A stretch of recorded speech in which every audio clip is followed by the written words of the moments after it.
Hi, thank you, Garrett, for coming up and reading that, and thank you, everyone. I know that some of us are stepping a little out of our comfort zones, me in particular. Hi, there's a lot more people than usual. But thank you, everyone. And this sort of brings me on to my topic. Today, I will be talking about fear. And I know that me personally, I have a lot of things I fear. But as I was researching this topic and looking at verses, I found out that the phrase, "do not be afraid," is used 365 times in the Bible, which is pretty cool because that's how many days are in a year. And in my mind, I was like, it's sort of like God's telling us every day that we have no reason to be afraid, that He's there with us and we're going to be okay.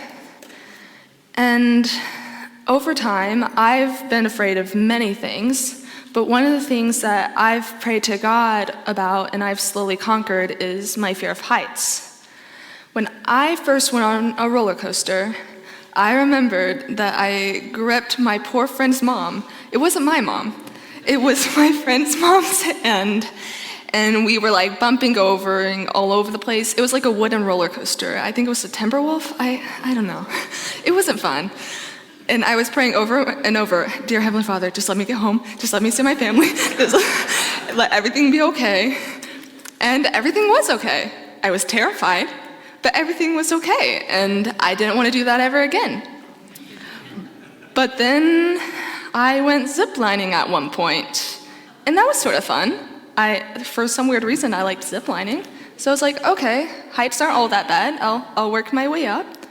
And I kept doing different things. I went rock climbing in Minnesota. I went ziplining on multiple occasions. And more recently, I've started riding roller coasters and enjoying them. And I feel like God has helped me over this small little fear that I have, helped me conquer it so that way I can have fun and I can enjoy my time with my friends. Which this brings me to, over this week, I researched different verses and I was looking at different things, and my parents recommended all sorts of things. And at one point they were like, "Hey, why don't you do something about Joshua?" And I was just like, Joshua, VeggieTales and slushies is what I remember. But I read over the story, and there's all sorts of things that show how people were terrified, but they overcame it. And one of those people was Rahab. When Jericho heard that the Israelites were coming, they freaked out. The Israelites were known for having this God who helped them conquer everyone. And can you imagine that it's late at night, these two spies come knocking on your door, and they are the people who are going to take down your city? I don't know what I'd do. But she hid them. And she even talked to them in Joshua 2:11. "When we heard it, our hearts melted in fear, and everyone's courage failed because of you. For the Lord your God is the God in heaven above and on earth below."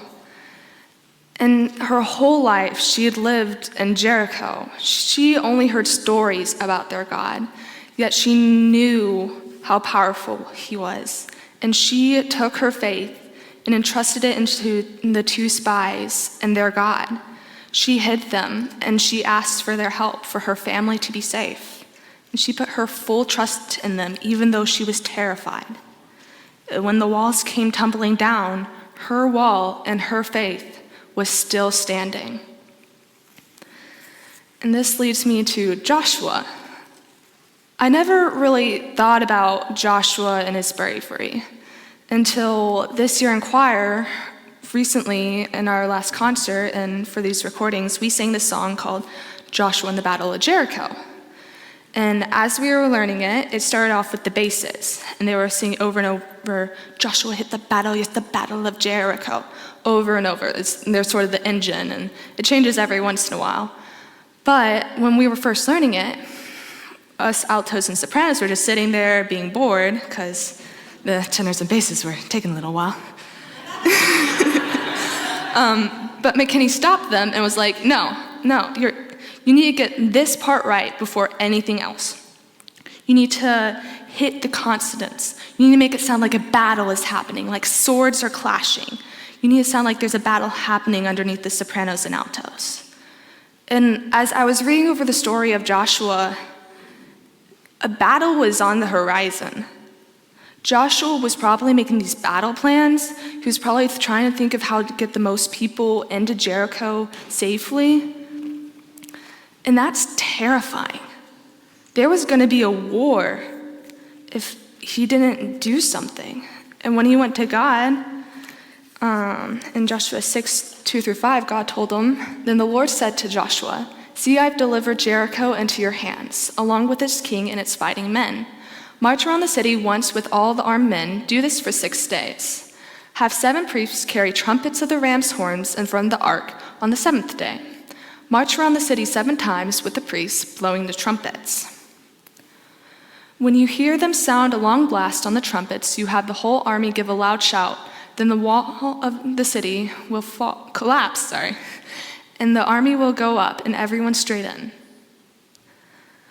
War is on the horizon, and you want us to take a couple of people and a marching band and go around the city. I don't know about you, but that's a little scary. At any moment, Jericho could have come marching out of those walls and destroyed them. But Joshua stood his ground and they marched.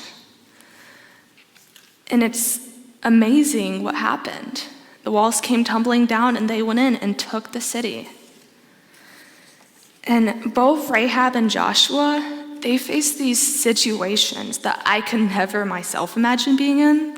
Right now, I'm just scared about senior year. Chloe's going off to college, and I'm sort of like, "You're a year older than me. I'm next."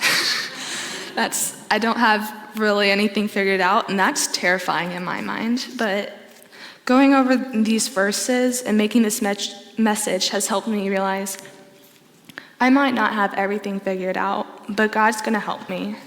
And He will make sure that I will feel comfortable and everything will be okay, and that I will be on a path that He will lead me. And that it's okay to be afraid. And another verse that I found was the verse that Garrett read, Joshua 1:9. "Have I not commanded you? Be strong and courageous. Do not be afraid. Do not be discouraged. For the Lord your God will be with you wherever you go." God is always going to be with us, even though we don't realize it. We're all going to have moments when we're scared and when we're facing something, but He is always going to be stand there to give you a helping hand. It might be something crazy, like marching around with your marching band, a giant city, but it will be okay, and He will put you on the path that will help everyone.